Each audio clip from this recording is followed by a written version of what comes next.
Regional Tripartite Wages Productivity Board mapahigayon og konsultasyon mahitungod sa sitwasyon sa suhulan sa mga trabahante. Samtang ang Cebu Chamber of Commerce and Industry bukas sa wage increase apan kadto lang mga kumpanya nga makakaya sa paghatag. Ani ang report. Naabtan namo ang modernized jeepney driver nga si John Hakusalem ug ang iyang konduktor nga nangaon sa pungko-pungko. Nagdawatan siya og kapin 17,000 pesos nga basic monthly salary gikan sa bus company sa 16 oras niyang serbisyo. Muna-munas ginhawa nila nga muwadwad sa trabaho aron na ay ikasuporta sa pamilya.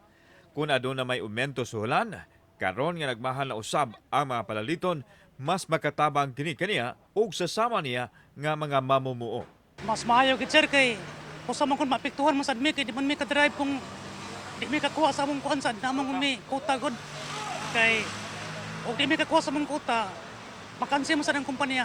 Hindi na ka kuha ng core mong god. Hindi nakasapar sa Oo, sa mga palitonon, sa mga expenses karon ba? Di Japon enough kay kuan daghan mi pamilya. Mga kuan mi disisity sa mua. Nabatyagan sa mga gagmay kananan nga niminos ang ilang masuki kay nag-budget na ang ilang mga customer. Mas maayo maninda ta, bahala ginagmay basta naa kada adlaw. Angay gyud sir kay pre na aron nagmahal na biya mga palitonon. Ang panwildo angay sa tayo mentuhan. Tinsyong paita sir.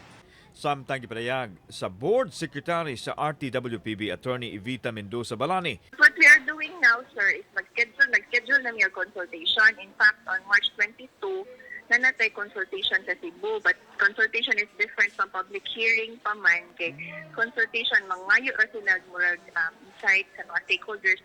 Giklaro usab nini nga mismo ang Cebu Labor Coalition ang mi-withdraw sa ilang petisyon nga 308 wage increase tungod sa mga teknikalidad apan gipaabot nga subli kining muduso sa ilang tinguha nga maumintuhan ang suhulan.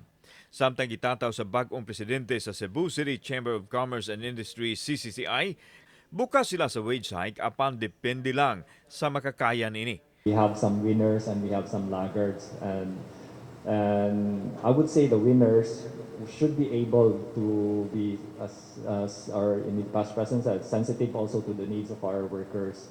Kauban si Cleofer Lumayag ug si Rod Prado. Ako si Alan Domingo. Balitang Bisdak.